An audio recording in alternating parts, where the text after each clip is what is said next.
Nós estamos de volta no programa Cris Grazina Online, nesse bate-papo muito especial sobre a situação política em Campinas. Então nós vamos voltar aqui a nossa conversa para o Paulo. Paulo, a defesa do prefeito Jonas Donizete apresentou alguns argumentos jurídicos, tentando inviabilizar os trabalhos, né, alegando inclusive nulidade dos atos da comissão processante. Você acha que é possível o prefeito reverter na justiça a consolidação e os trabalhos da comissão processante? Você acha que porque tem muita gente contando com isso, né? Se não politicamente dentro da Câmara ele consiga reverter ou de fato se defender dentro da comissão, ele pode tentar juridicamente inviabilizar os trabalhos. Você acha que isso é possível? Eu acho muito difícil. Possível tudo é no Brasil, né? Mas, de acordo com nós conversamos aqui, a pressão da opinião pública é muito forte, os indícios são muito fortes e os vereadores também estão preocupados com a imagem deles ali. 2020 vem aí, né? Daria muito na cara, seria muito ruim para eles e seria uma atitude imperdoável. Então, juridicamente é muito difícil que isso aconteça. Porque chegou-se a colocar na defesa do prefeito de que, inclusive, o vazamento das escutas para a imprensa tornaria nulo o trabalho da comissão. O que você acha disso, Dantas? Eu acho que quem trabalhou essa questão o fez porque foi pago para isso. Agora, na realidade do Brasil, de verdade, nesse que a senhora, que o senhor vivem, isso não se sustenta mais. Goste ou não, não podemos nos esquecer que nós temos um presidente da República preso, um ex-presidente da República, 2 governadores de estado presos, justamente porque acreditaram que juridicamente poderiam se safar de determinadas situações nas quais foram envolvidos ou se encontravam. Não é? Não estou fazendo julgamento, estou analisando o fato como ele é, no Brasil real, no Brasil da verdade, de carne e osso. Então, não há mais como, depois desse salto de paraquedas que a cidadania deu, voltar para dentro do avião. Então, há erros, existem excessos, com toda certeza. Existe alguma injustiça, com certeza há. Porém, acreditar em Papai Noel fora de dezembro e com mais de 7 anos de idade, nem o Donald Trump acredita mais. E levando em conta que o próprio vereador Gilberto Vermelho alegou em defesa da comissão que os vazamentos se dão pelo princípio da publicidade, que é constitucional. Como é que a imprensa vai ficar... Quer dizer, como alguém que o policial está ali trabalhando e alguém chega gravando.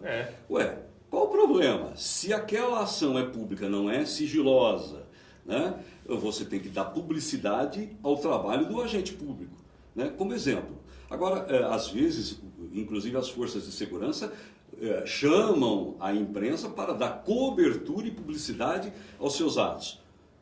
Aqui não se tem algo diferente disso. O Ministério Público, que tem poder de polícia dentro da sua área de atuação, está dando publicidade a fatos que ele tem conhecimento e que precisam chegar, sim, ao conhecimento da opinião pública. E neste caso, especificamente, em que pese ser igual aos demais, ainda tem uma particularidade a mais. Envolve também um veículo de comunicação. Ou seja, está cortando na própria carne daqueles que sempre vigiaram o telhado dos outros, não é? Sempre vigiaram os atos dos demais. E hoje, infelizmente, somos surpreendidos com a participação, não dos profissionais de comunicação desse veículo, mas da sua direção, infelizmente. Pois é, porque vai ser legal o quê, então? Que se vazou o conteúdo das gravações para um veículo de imprensa que está envolvido no esquema do Ouro Verde, então, acusado, né? Sendo investigado por estar envolvido. Aliás, nesse sentido, não sei, outro dia um grande amigo nosso, secretário desse governo, foi lá e deu entrevista nesse veículo de comunicação, dizendo que não há corrupção na Prefeitura de Campinas. Gente, eu até acredito. Agora, tinha que ser justamente nesse veículo de comunicação que está sendo investigado. Claro que ele não ia escrever outra coisa senão isso, né? Em defesa própria. Sim. Paulo, a sua opinião sobre como se está dando o trabalho da imprensa? Porque, evidentemente, nós não estamos aqui criticando os profissionais do Correio Popular, que inclusive tem um trabalho muito bom, tem uma luta, inclusive, por recebimentos atrasados. né? Enquanto a sua Viveram diretoria, muito tempo aí de cesta básica. enquanto a sua diretoria é envolvida em escândalos da política na cidade, os seus profissionais trabalhando da melhor forma possível, buscando entregar ao leitor ou enfim, a quem acessa o trabalho jornalístico do grupo, o melhor conteúdo possível, trabalho de qualidade, dentro das a possibilidades. despeito das dificuldades, mantiveram um padrão inconteste, né, de um veículo de qualidade e de muita história. Agora, a gente também tem o trabalho das mídias alternativas. O próprio MBL busca consolidar sua estrutura própria de comunicação. Como que você vê o papel das mídias, das redes sociais, enfim, da imprensa, e hoje a imprensa expandida, né? Porque hoje até o cidadão que liga um celular na câmera e faz uma live, é a imprensa, de certa forma, ele está comunicando. Se ele não é um jornalista... Esse é o jornalismo cívico. Cívico. Que acontece nas maiores democracias, nas mais avançadas democracias. É o jornalismo cívico, onde todo mundo... Aliás, o próprio jornal mencionado por você tem lá uma chamada de capa abrindo espaço para a participação da denúncia do cidadão. E logo ela aconteceu e o Ministério Público não fez outra coisa senão dar eco a esses acontecimentos que não podem ser sigilosos de maneira nenhuma para proteger mal feito. Então, Paulo, o que você acha desse papel das mídias alternativas e dos próprios veículos mais tradicionais na cobertura desse processo todo? Eu acho que é uma revolução que a gente está vivendo de 10 anos para cá, surgimento internet a todo vapor, redes sociais, e aí essa participação cidadã.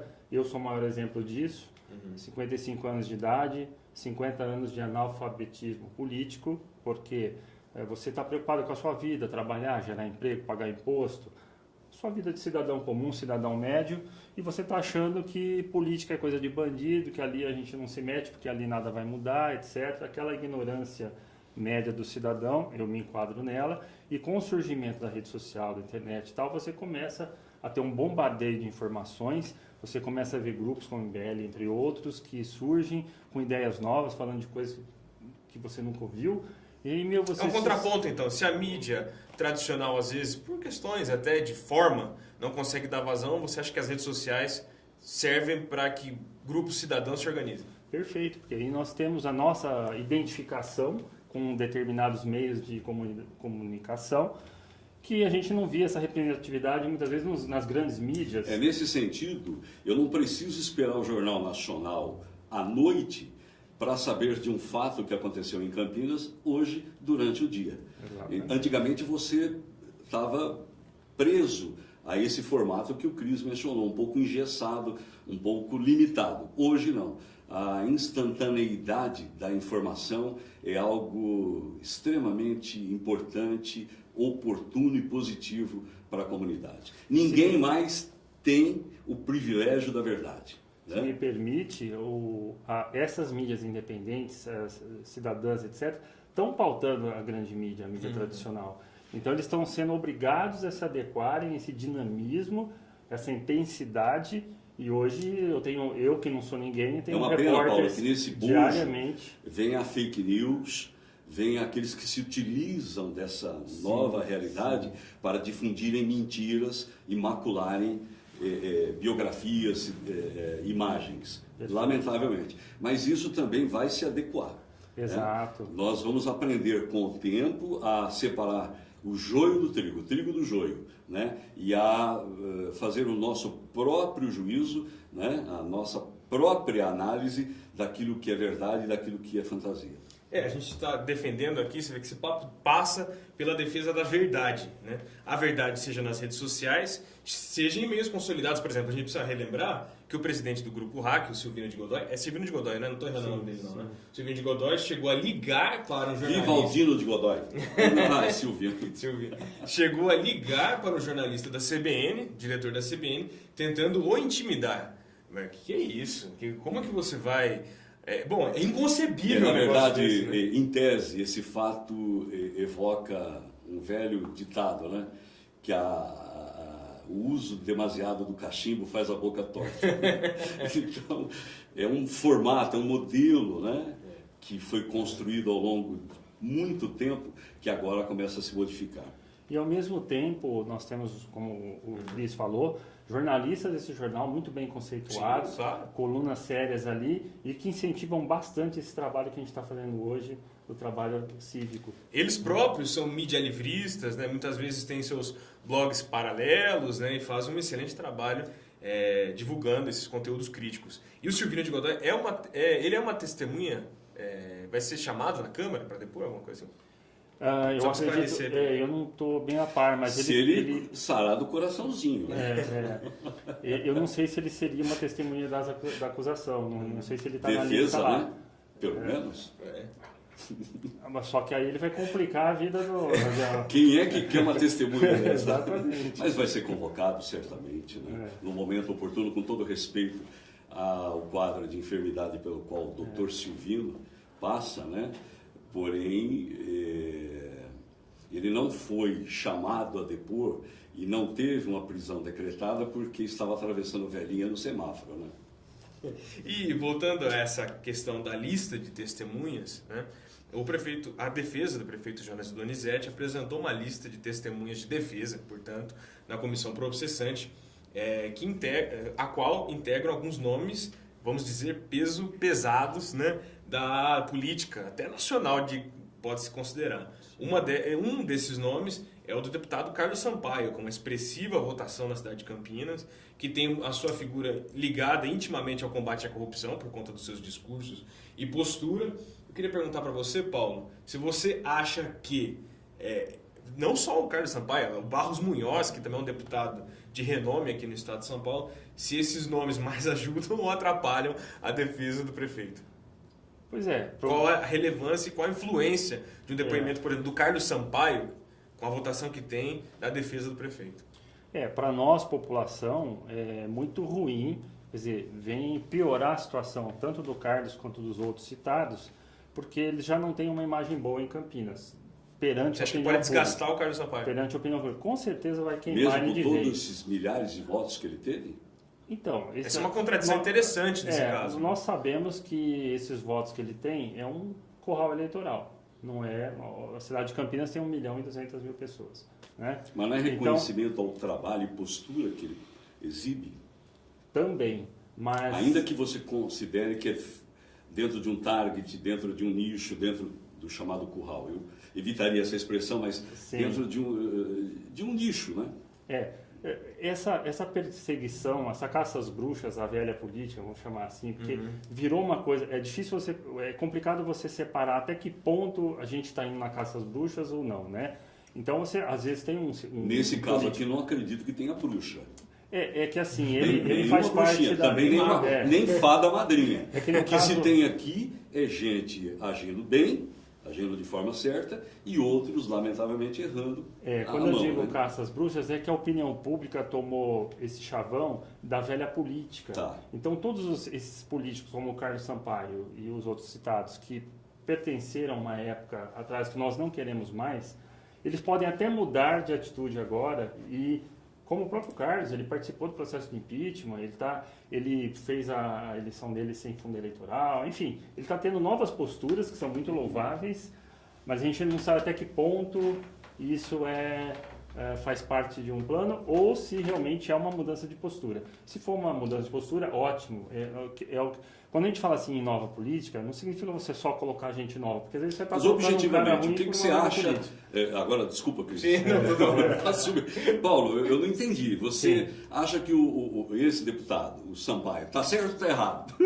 Bom, ele está errado porque ele está defendendo uma situação que é indefensável. E na verdade, até um pouco difícil de aceitar, porque em tese, na macro análise dessa realidade, o partido dele e ele próprio seriam beneficiados de um tropeço do atual prefeito. Aqui uma janela, eu acho que é pertinente, porque tudo isso que a Campinas está passando nesse momento tem a ver com 2020, né? Vamos ser sinceros. Lógico. Né? Porque a gente tem, por exemplo, o vice do Jonas, que era do PSDB, foi para o PSB, pode ser que assuma se o Jonas for cassado, não sei, Aí você tem um deputado do PSDB se colocando à disposição para defender o Jonas. Aí você tem a eleição da Mas Câmara. seria assim uma espécie de muito amigo?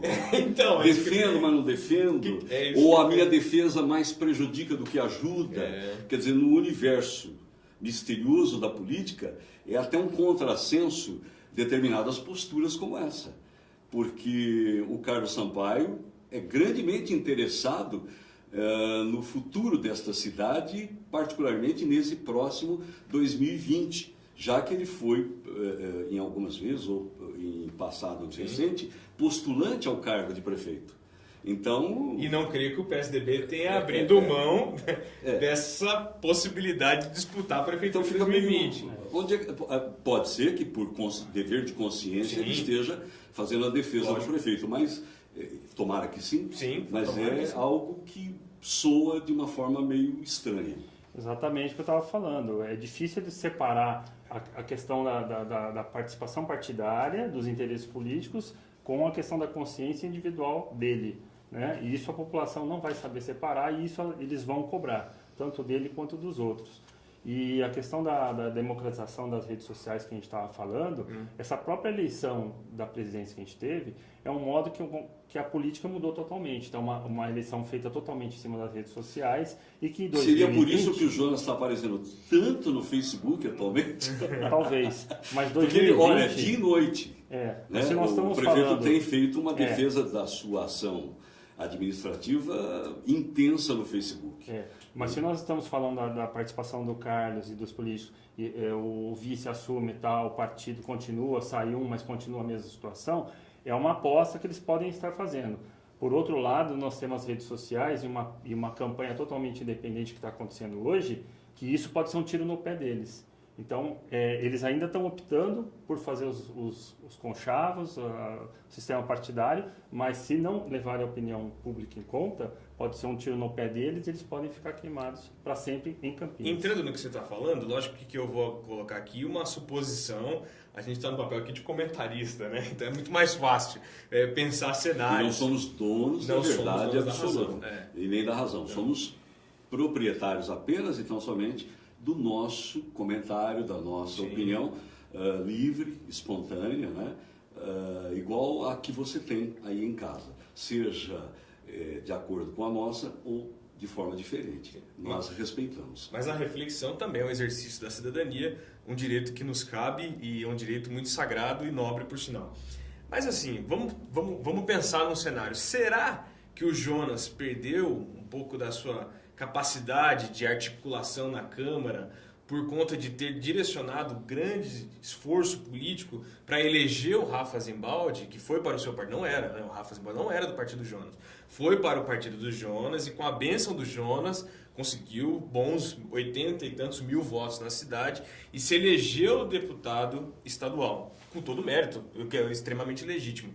Mas será que isso não despertou uma certa dor de cotovelo nos outros vereadores? Isso prejudicou a articulação dentro da Câmara? Faz parte do jogo do poder, né? O jogo de xadrez, as peças vão se movendo e aquele peãozinho, daqui a pouco ele pode ver que pode virar o rei, né?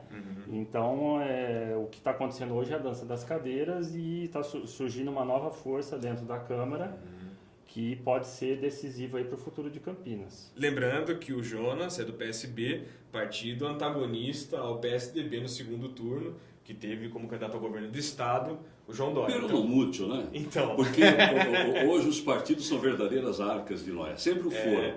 Mas hoje, muito mais, né? Então, existem tendências e tendências dentro desses partidos. Algumas antagônicas e outras pero não mútil.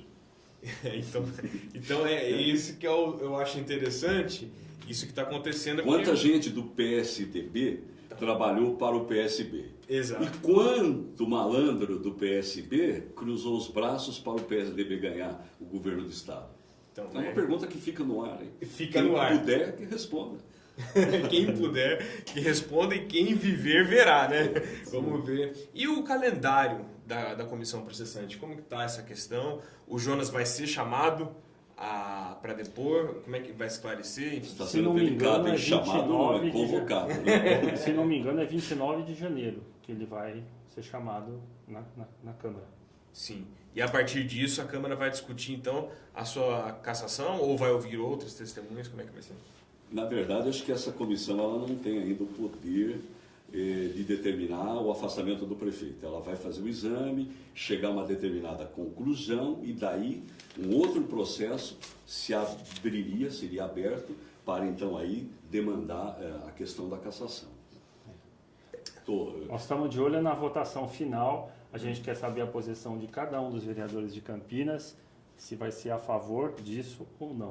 Da cassação? Sim. Então o trabalho do MBL nesse momento, objetivamente, é trabalhar pela cassação do Jonas.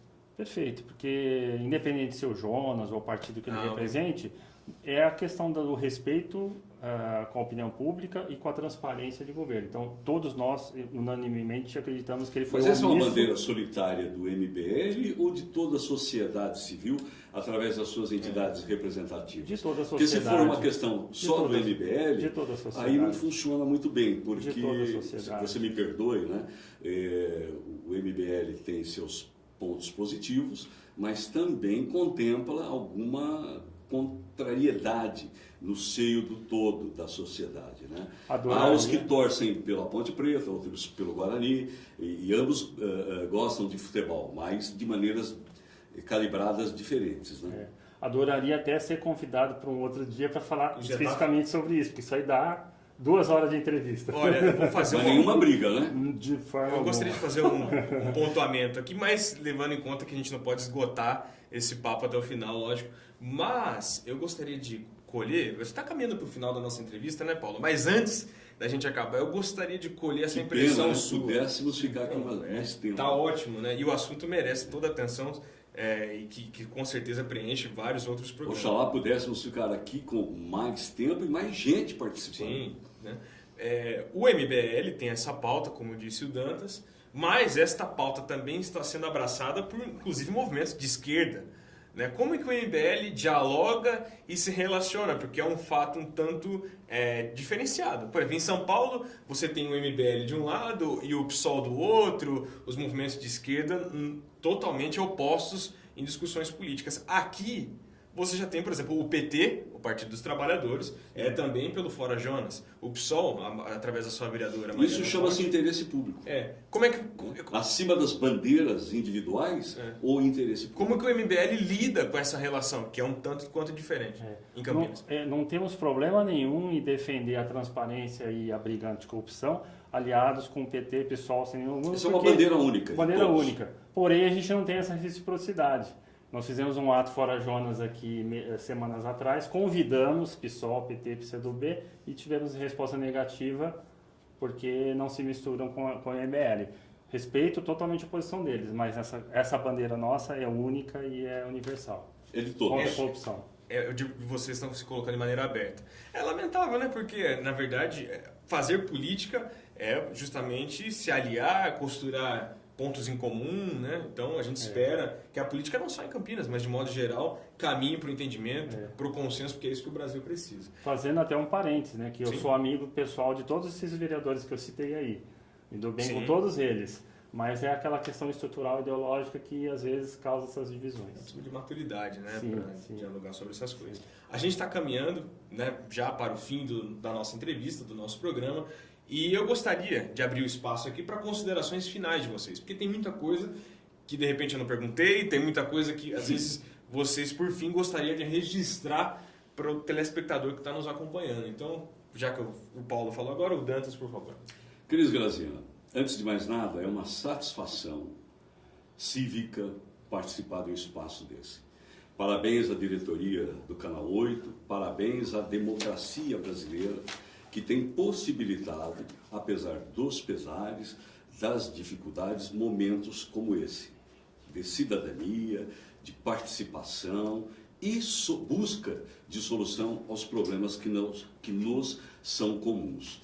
Oxalá isto permaneça e se amplie, e que ninguém do outro lado da tela se sinta incomodado pelas opiniões aqui expressas, porventura, no programa de hoje. Porque você qualquer um tem a oportunidade de estar aqui também expressando os seus pontos de vista, a sua verdade.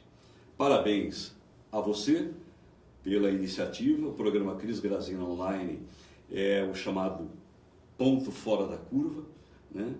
Ele combate a mesmice. Poderíamos estar aqui não fazendo crítica, fazendo converscote social, né? Piquenique social, trocando figurinhas, jogando conversa fora, fazendo autopromoção, mas não é o caso.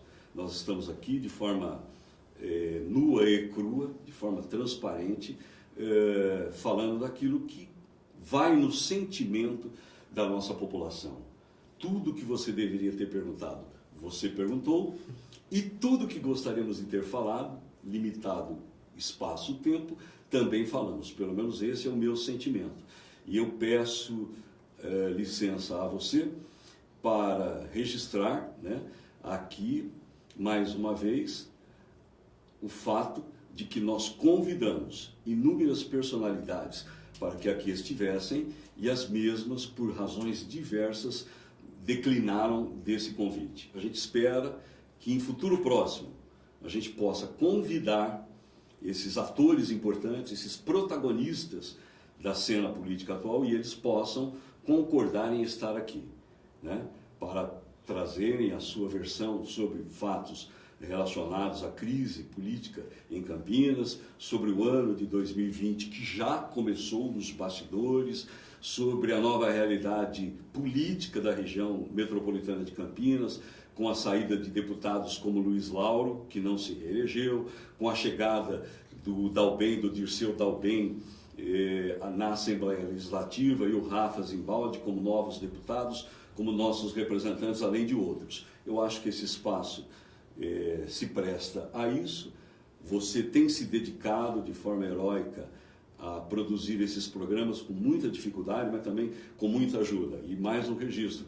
Um abraço grande para a sua equipe, para o Paulo, para o Vitor, para o sitiante que emagrece. É o Nebuloni? Como é que é? Galone. O Galone. Poderia ser Galã, né? Galone de Galone. Ele vai para o sítio e perde peso. Então, o dia que as pessoas souberem onde é esse sítio, todos vai ter fila de gente querendo ir para esse spa natural aí. Brincadeiras à parte, é uma equipe dedicada que merece todo o carinho. Matheus e todo o seu pessoal. É isso. E só complementando, Dantas, o agente público, quando não vem ao espaço, seja da imprensa, ao espaço onde ele pode ser contestado, onde haverá o debate, ele priva a população da informação. Isso é muito ruim, né? Porque a população merece atenção, merece informação, merece saber o que está acontecendo, até para justamente participar de maneira mais ativa da cidadania. Não complementando, mas me intrometendo, e você, eleitor, preste muita atenção. O voto é secreto, é um direito, é um dever, é tudo de bom, é o coroamento do processo democrático. Anote o nome dos seus vereadores que estão hoje se comportando contra ou a favor daquilo que para você é o certo. E lá na solidão da urna eletrônica, faça justiça. E é isso. Então, agora, a gente tem que agradecer quem veio ao nosso programa. Muito obrigado, viu, Paulo, pela sua presença. Eu gostaria que você deixasse para o pessoal suas considerações finais. A honra é toda minha. Só completar uma última informação, por favor, que eu acho importante. Além do tema central nosso aqui, que foi a comissão processante, gostaria de lembrar também a questão da CPI da merenda, que é uma outra investigação que está sendo feita no Ministério Público, que envolve o Jonas Donizete, a corrupção na merenda, que foi coisa do primeira gestão essa dele. É internacional, né? Da primeira gestão dele. Não, mas essa envolve outras cidades. E uma delação que ele está envolvida também de receber caixa 2 para a campanha de 2012. De quem? Da Odebrecht? O Jonas Donizete, da Odebrecht ou da JBS? CCR, empresa de pedágio. Envolve Jonas, envolve Célia Leão, envolve outros políticos de peso da região. Né? Então, danadinho, hein, deputado? Então nós temos aí um conjunto de coisas acontecendo, e talvez surjam outras ainda, que dá mais Célia peso. Leão, que agora é secretária do novo governo de São Paulo. Então tudo isso são fumaça aqui, fumaça ali, você vai somando tudo, você forma um conjunto da ópera que o prefeito não é tão inocente assim, e nós também não somos. Muito Eu obrigado. prefiro que você seja inocente. Fale por você. Inocente do ponto de vista aqui, né? Nós todos aqui somos inocentes. No O que a gente não é bobo. Porque que... esse tipo de gente não se fabrica mais. É. Hoje você não engana uma criança de 5 anos de idade. Você não passa a conversa numa criança. Você tem que falar a verdade para ela, porque é científico, né? Que hoje uma criança de 5 anos, pelo avanço da tecnologia, pela modernidade, ela tem mais informação dentro dela do que os imperadores da Roma Antiga tiveram em todas as suas existências. Então eu queria agradecer muito o convite do Cris, do programa, Dantas, da equipe toda aqui está de parabéns, nota 10, e fico aberto aí aos próximos convites, se vier, vai ser uma honra. Que isso, Paulo, já está aqui feito mais uma vez convite para você retornar outras vezes, o espaço continua aberto, e parabéns aí pela sua militância, pela forma fraterna, equilibrada e madura que você coloca os seus pontos. É muito bom quando pessoas se levantam e buscam fazer essa política verdadeira, que é a política cidadã, de maneira crítica, em benefício da população. Muito obrigado, viu? Agora me cabe agradecer sobretudo a você que nos acompanhou até agora nesse bate-papo tão especial, muito legal aqui sobre a situação política em Campinas. Nosso muito obrigado a Cristal Filmes que nos apoiou nesta produção, obrigado a toda a equipe do Canal 8, enfim, a todos que colaboram de alguma forma para que esse programa venha ao ar, tá certo? Muito obrigado mesmo, e eu te espero numa próxima, com mais debates, mais entrevistas, enfim, mais informação para você. Um grande abraço, tchau!